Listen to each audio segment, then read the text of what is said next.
Kumpulan yang pertama kumpulan sedang berzikir kepada Allah, dan kumpulan yang kedua kumpulan yang sedang taklim, sedang ngaji. Ketika melihat dua kelompok tersebut, maka Nabi Muhammad SAW memilih duduk di halaqah majelis taklim. Kenapa demikian? Karena kata Nabi Muhammad SAW, hal yang diwajibkan kepada kita setelah mengerjakan sholat yang 5 waktu adalah menuntut ilmu, duduk di majelis ilmu atau sebut kita ngaji. Dalam istilah kita banyak, ada ngaji, ada ceramah, ada tabligh akbar. Kalau ngaji itu yang mimpin ngajinya itu bawa buku, bawa kitab. Mustaminya yang mendengarkan juga sama, bawa kitab, bawa buku. Itu ngaji. Beda dengan ceramah bebas. Kita hanya mendengarkan kajian saja.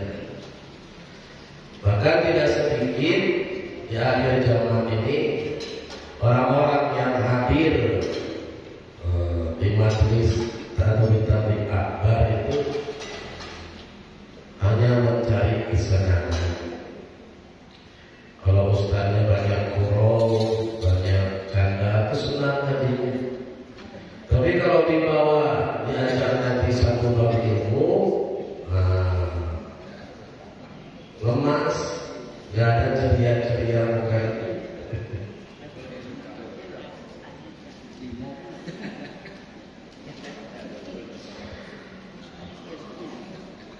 Ada ustaz yang berceramah dengan berbagai kalimat-kalimat indah, gampang terpesona. Padahal yang paling utama itu kita sama-sama menuntut ilmu. Kita bawa bukunya, bawa penanya. Itu yang paling bagus, bukan hanya mendengarkan. Tapi walaupun seperti itu, mudah-mudahan langkah kita di majelis ini menjadikan wasilah semakin dekatnya kita kepada Allah Subhanahu wa Ta'ala. Semakin kita mengenal Allah Subhanahu wa Ta'ala, semakin kita mengenal siapakah diri kita sesungguhnya.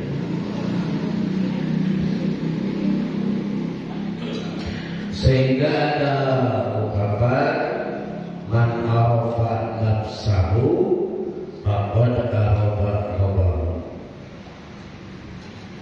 Siapa yang mengenal akan dirinya, maka dia akan kenal Tuhannya. Dan siapa yang mengenal Tuhannya, maka ia akan merasa bodoh.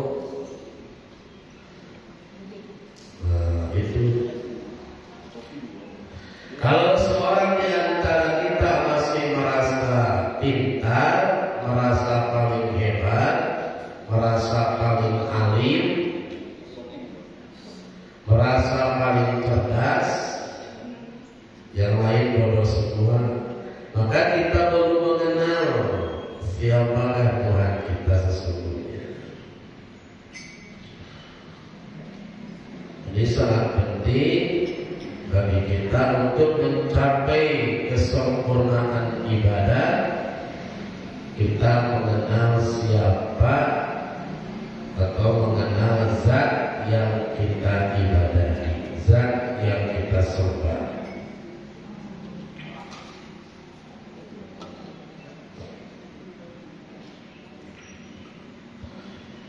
Sudah ada kopi, teh, gorengan, silakan dinikmati.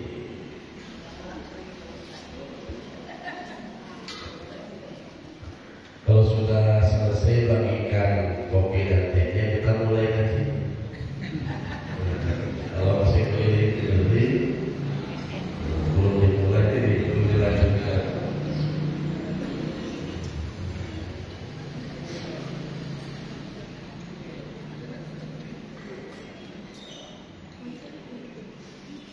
Kalau sudah ada orang yang masuk, biasanya dia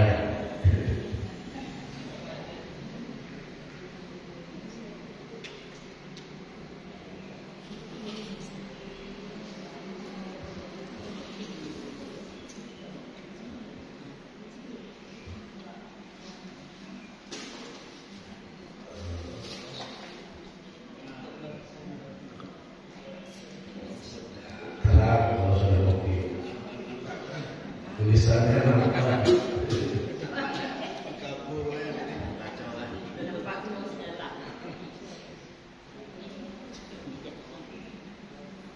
Ini nih yang bawanya, yang bawa kopi, yang bawa gorengan, beli pahalanya.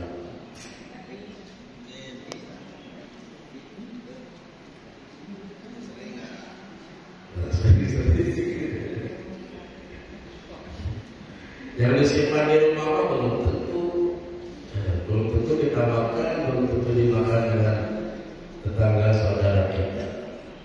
Apalagi yang ada di ATM, nah itu beda lagi.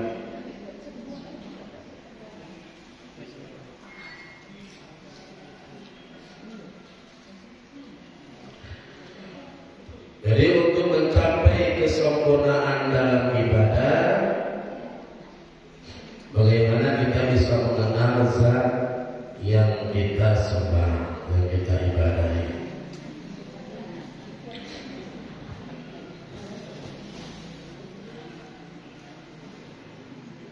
Sebagian ulama telah menuturkan kepada kita, terutama dalam masalah sholat,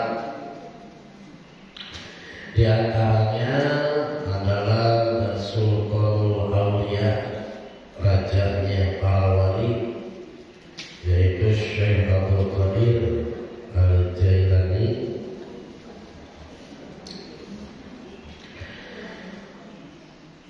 Apa kata Syekh Abdul Qadir Al-Jailani? Beliau dalam kitab Sirrul Asrar menjelaskan tentang ayat surah Al-Baqarah ayat 238.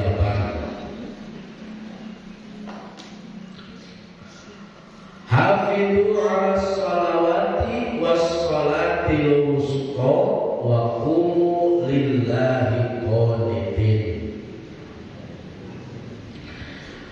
Hafidhu 'alas salawati, peliharalah semua salat-salatmu, was salatil wusta, dan salat, dan peliharalah salat wusta. Wa qumu lillahi qanitin, dan berdirilah untuk Allah dalam salatmu dengan khusyuk. Ini firman Allah dalam surah Al-Baqarah ayat 238. Menurut Syekh Abdul Qadir Al-Jilani, Allah memerintahkan kita untuk memelihara semua sholat, yaitu sholat yang 5 waktu.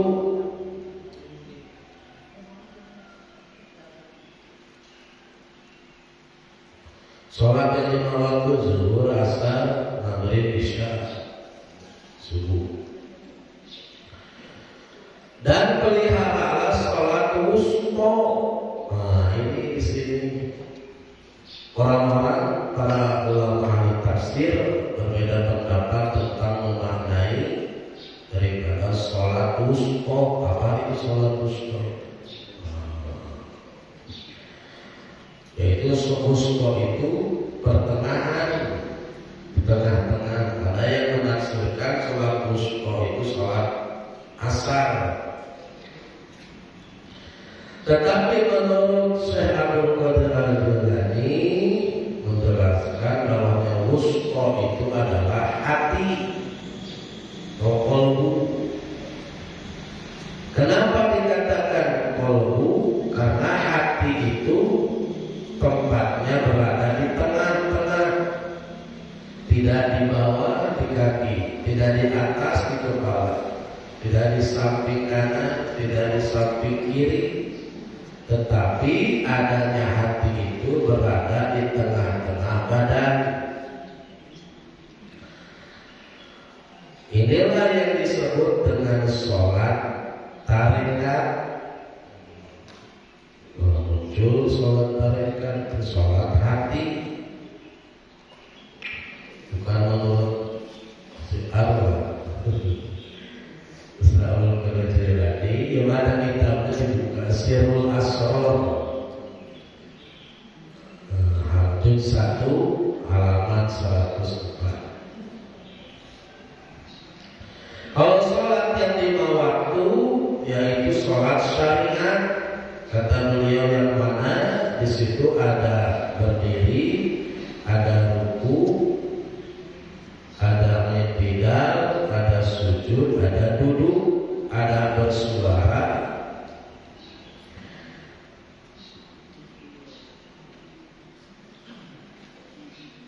Kalau sholat hati, sholat syariat,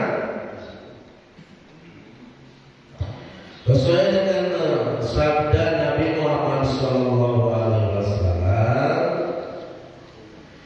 innal quluba bainal asbaini min asba'ir rahman insya'a aqamha wa insya'a azamriha. Sesungguhnya hati manusia itu berada di antara dua jari-jari Ar-Rahman, dua jari-jari Allah. Jika dia menghendaki, dia tetapkan, dan dia tidak menghendaki, dia belokkan. Hadis riwayat Tirmidzi.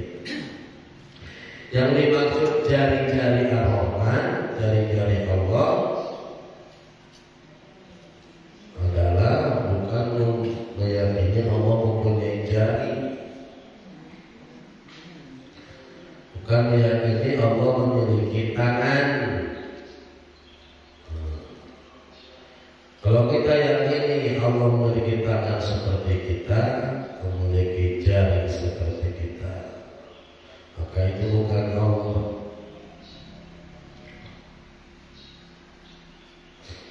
Artinya dua sifat Allah itu sifat yang maha memaksa dan sifat yang maha lembut. Itu makna dari Ar-Rahman.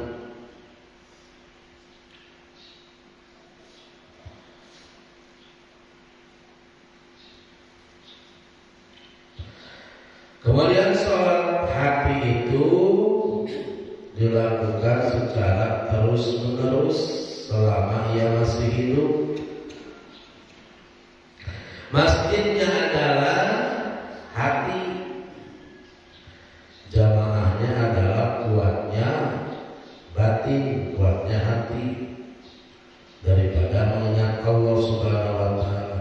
Imannya adalah rindunya hati kepada Allah, dan kiblatnya hati adalah tempat kita mengingat Allah Subhanahu wa Ta'ala.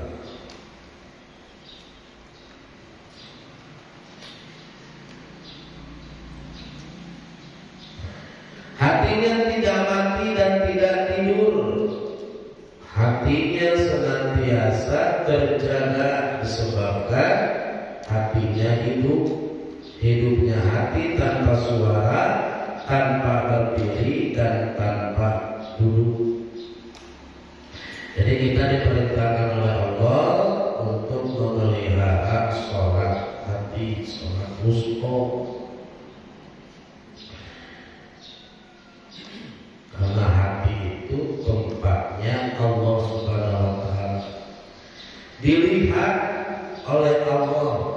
yang sholat dilihat oleh Allah yang ngaji, yang dilihat apanya, yang dilihat hatinya, tidak melihat gantengnya, tidak melihat cantiknya, tidak melihat jeleknya. Jadi yang Allah lihat itu adalah hatinya. Jadi itu kita mengenal sholat hakikat.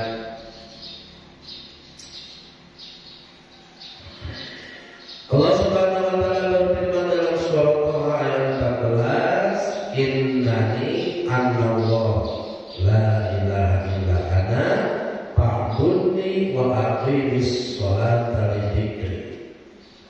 Sesungguhnya aku ini adalah Allah, la ilaha illa ana.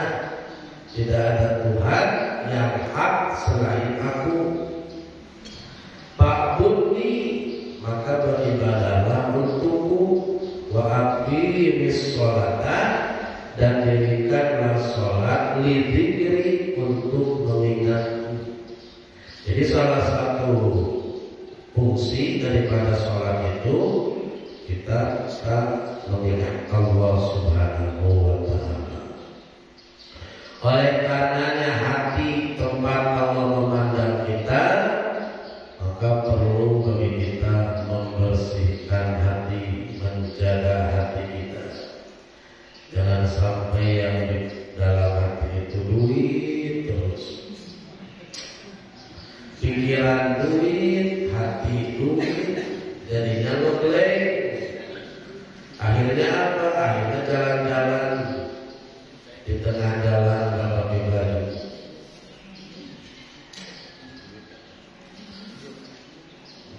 Yang dipikir duit setiap hari. Ini nanti sore makan apa ya? Siang jalan-jalan kemana?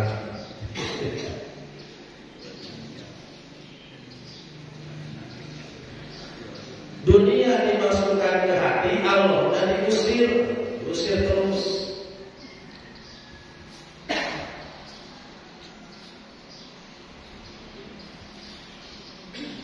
Ada anak dimasukkan ke hati, Allahnya dibuang. Ada istri dimasukkan ke hati. Mending kalau istri sendiri. Jadi istri orang lain tidak bahaya.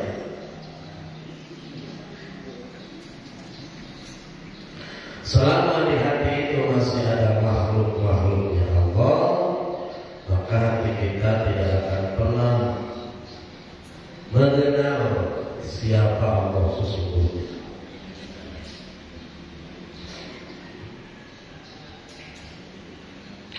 Sesekali kita merenung, duduk sebelum tidur, mengingat Allah Subhanahu wa taala.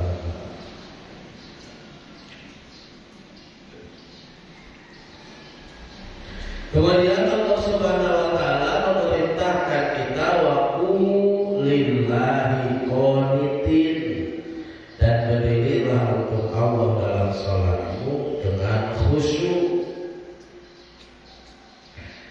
Jadi perintah kita mengadakan, jadi salat semuanya, hati, raganya salat, tangannya salat, matanya sholat, terus menatap ke tempat sujud, pikirannya sholat, hatinya sholat, sampai pada puncak. Di situ kita makrifat mengenal Allah Subhanahu wa taala. Tapi jangan kita yakini mengenal Allah itu sama dengan kita mengenal manusia. Kalau kita mau kenal Allah ya harus kenalan. Salam-salam. Akhirnya hati-hati. Beda dengan kita bertemu dengan orang lain, salam-salaman, tanya dari mana, siapa namanya. Hanya kita tahu juga sama Allah itu adalah nama.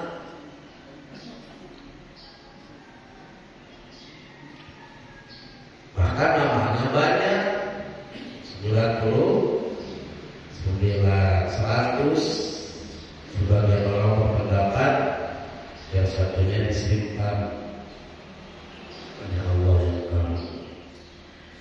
Itu nama, semuanya sama, zatnya satu yang mana?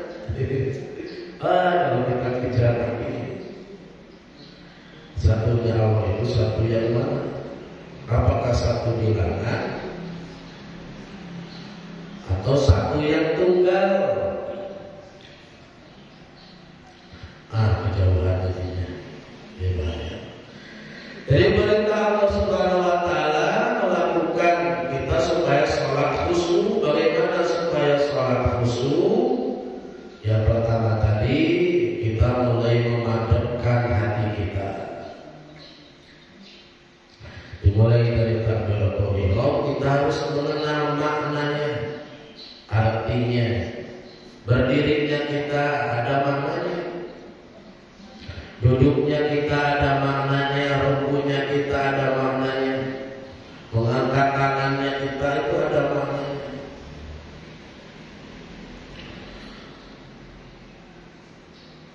Dia harus paham makna.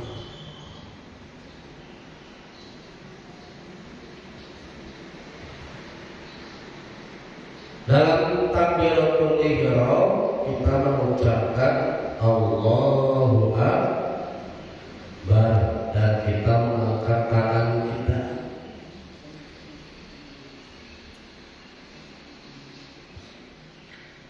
Hikmahnya apa? Hikmahnya ada. Kita mengingat Allah Subhanahu wa taala, mengagungkan Allah. Hanya Allah yang besar, yang agung. Kalau sudah paham agung, dunia saya kecil, istri saya kecil, anak saya kecil, diri saya pun kecil. Yang besar hanya Engkau ya Allah. Dibuang, diangkat tangannya, dibuang, dunianya dulu dibuang dulu, kerjaannya dibuang dulu.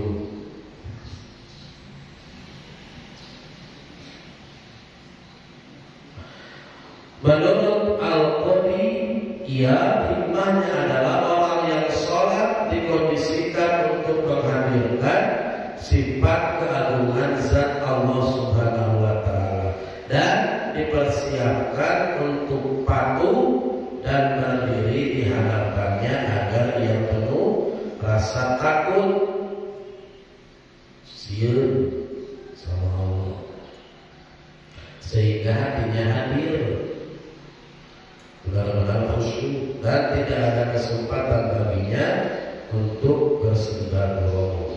Boleh kita katakan Allahu Akbar, Allah yang maha besar. Orang selain Allah itu gak ada lagi. Karenanya Allah yang ada, selain Allah itu tidak ada. Manusia adanya diadakan, gunung adanya diadakan, binatang adanya diadakan, masjid pun adanya diadakan, sajadah adanya diadakan. Jadi fokus Allah, nggak ada lagi yang lain. Belajar seperti itu. Kemudian kita berniat usolli fardhu subhi rakaataini makmuman atau imaman lillahi ta'ala. Saya sholat subuh, aku sholat, aku masih ada akunya. Aku itu siapa? Aku itu ada 3. Aku itu yang nampak di dasar. Kemudian aku yang tidak nampak ruh. Dan ada satu lagi aku, yaitu sirrullah, sirnya Allah dalam diri kita. Kalau kita masih menyebut, membayangkan yang kita sebut disebut aku itu adalah jasad yang ini, dan kita sudah syirik, sudah sombong. Kita merasa sholat dengan diri kita, kita bisa takbir dengan diri kita. Itu aku yang jasad. Kemudian aku yang ruh. Mulai ke ruhnya. Telah meninggal dunia Bapak Anu bin Anu. Padahal si bapaknya masih ada tergeletak di situ, masih ada di dunia. Ruhnya keluar dari badan, disebutlah meninggal dunia. Kemudian di dalam ruh itu ada sirullah, sirnya Allah, rahasianya Allah yang menciptakan ruh itu sendiri. Maka aku sholat karena Allah yang menciptakan aku.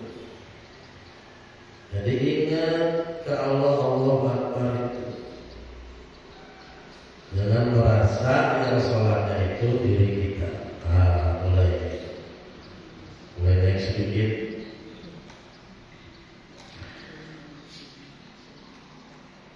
Kita kan seperti bacaannya kita sebenarnya dibacakan, digerakkan, rukunya kita dirukukan.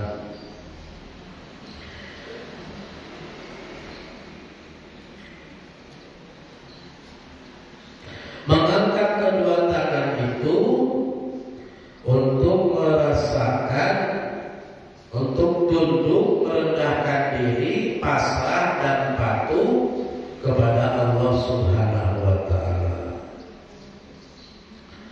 Kemudian berhikmah meletakkan dua tangan di bawah dada dan di atas pusar. Yang paling pas itu di atas hati.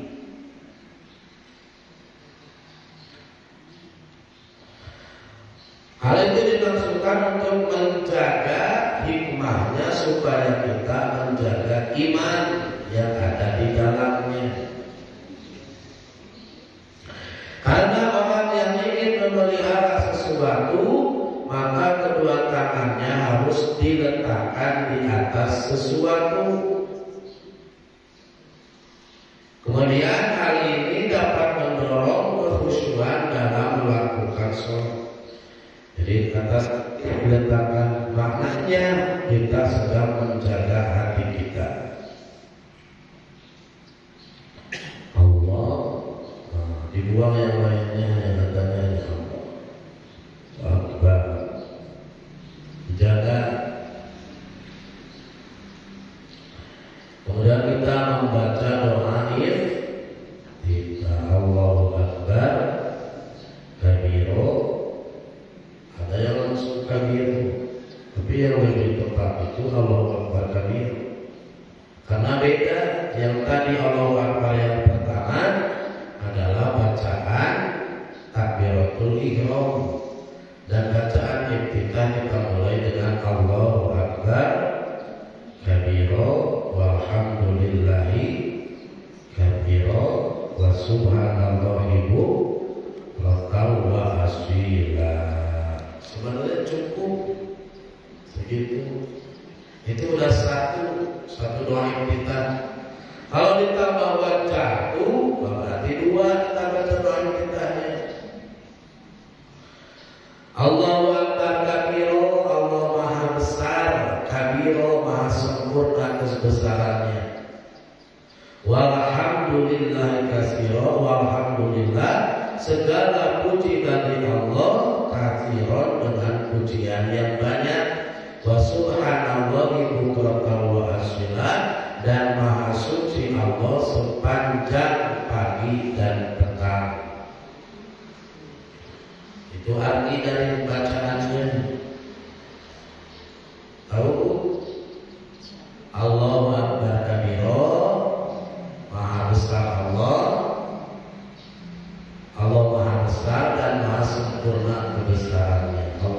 Walhamdulillahi katsira, dan segala puji bagi Allah dengan pujian yang banyak. Wa subhanallahi bukratan wa asila, dan maha suci Allah sepanjang pagi dan petang.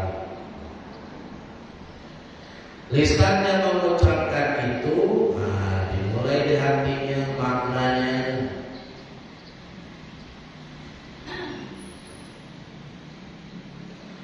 Kemudian wajahku, ada yang pakai ini wajahku, boleh. Mau langsung wajahku boleh. Ini pakai ini dulu. Ini sesungguhnya aku wajahku, kuhadapkan wajahku. Wajhiya lillati fataras samawati wal ardh, kepada Zat yang telah menciptakan langit dan bumi. Hanifan, dengan penuh ketulusan. Hanif itu tulus.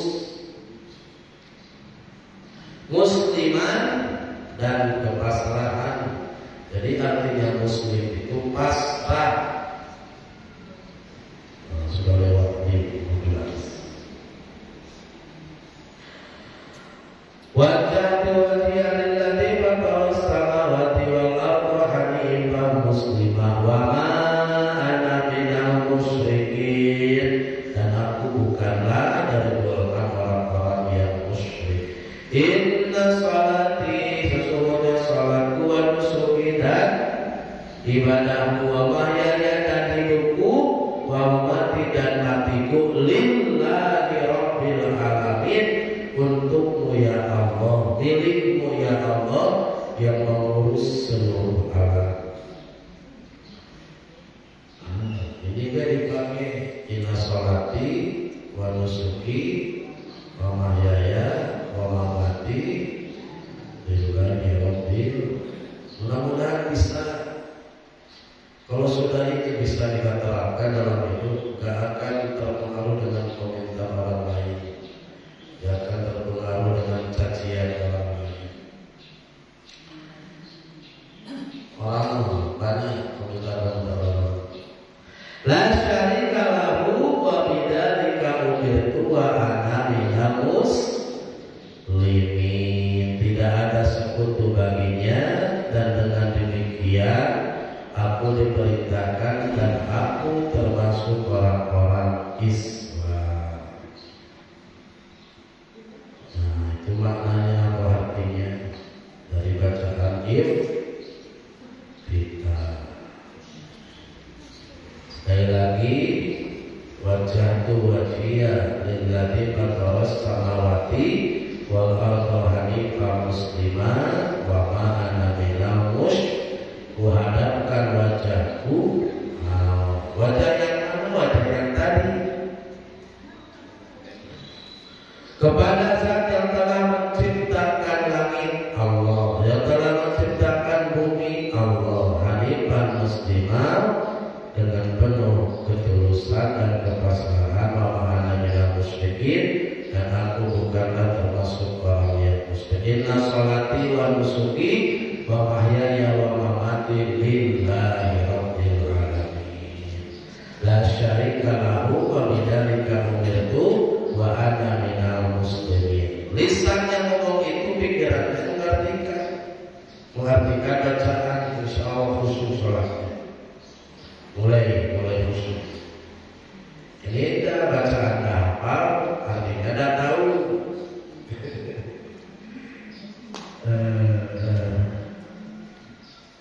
Nanti dites sendiri-sendiri ya, dengan artinya bacaan sholat. Insya Allah bagi anak-anak muda, malam Rabu kita ngopi setelah Isya. Ngopi lagi, jadi 2 kali ngopi. Tapi bagi yang muda-muda, daripada jalan-jalan, beri jalan-jalan di masjid. Mungkin itulah yang dapat kita simak bagi hari ini. Mudah-mudahan ada manfaatnya, ada benarnya dari Allah, ada salahnya dari kebodohan kami pribadi. Mohon maaf yang sebesar-besarnya. Kami akhiri dengan doa. Subhanallah.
Gimana?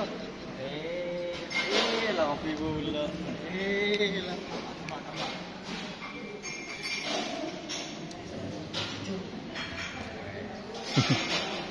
Nah, tuh.